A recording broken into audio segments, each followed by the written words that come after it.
economy was in intensive care unit. But I'm happy to report to the country, Mr. Speaker, sir, that the economy is on high dependency unit, ADU, which is added to the general ward and full recovery. That this prosperity that we saw in Kibaki era is going to come, Mr. Speaker, in the next 1 or 2 years. And I want to urge Kenyans to be patient and allow the president to stabilize, Mr. Speaker. You can see even when a president is in New York under United Nations General Assembly, he has ensured that he's talking to each and every person that matters in this world to ensure at least good things come to this republic, Mr. Speaker. Mr. Speaker, on the forex exchange, I know many people and the cost of fuel has been rising.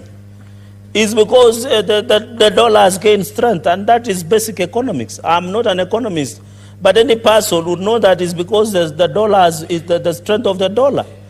But there is allegations, Mr. Speaker, in the previous regime that bribery was being received in dollars. And that is what, on the back street there, has caused what you call dollar shortage, Mr. Speaker. Because now, and it has affected and weakened the shilling, Mr. Speaker. Mr. Speaker, on terms of oil and fuel and the high cost, Mr. Speaker, I think these are things that Mr. Musangi should ensure that there is forex and exchange stability. Because also in the public debt, Mr. Speaker, I was talking to a financial expert, and I want to thank your office under you, which is budget parliamentary liaison office, through our clerk and others, Mr. Speaker, that the issue of forex and the exchange is because even when the shilling becomes weak, the public debt goes up because we pay in dollars. And it is the interest of the government, and that is why, Mr. Speaker, if this House has been following, one of the biggest agenda of President William RUTO outside climate change is on the fair financial justice. And I'm happy when I watch President Kagame of Rwanda, and we wish him well, Mr. Speaker, as he serves, as he seeks for the 4th term.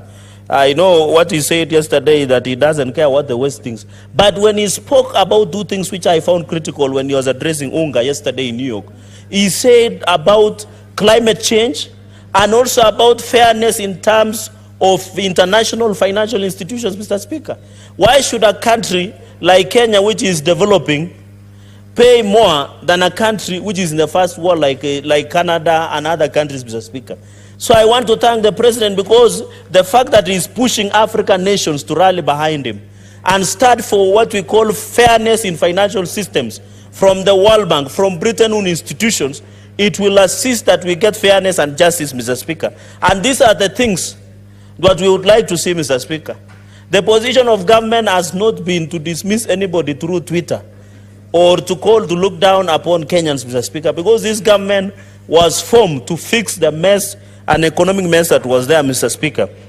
So on the issue of, and we want to ask the country, Mr. Speaker, to be patient, because when the dollar will stabilize, of course the cost of fuel will come down, especially from January, Mr. Speaker, and as we approach winter in parts of America and other places, Mr. Speaker. And also you are aware there is war in Ukraine and Russia, which has greatly affected. And Mr. Speaker, and I want to tell the country, because we are truthful men, that the issue of fuel, Kenya does not produce fuel. That's a fact. Number two, I want to challenge the Committee of Energy. I saw Senator Matinga talking, to go and find out what happened to the tool oil in Turkana. What is it? What are we supposed to do? Number two, Mr. Speaker, the oil-producing countries under OPEC decided to sit down and cut the supply of fuel into the market. And yet the demand is still very high. You remember even during COVID, Mr. Speaker, they had supply OPEC.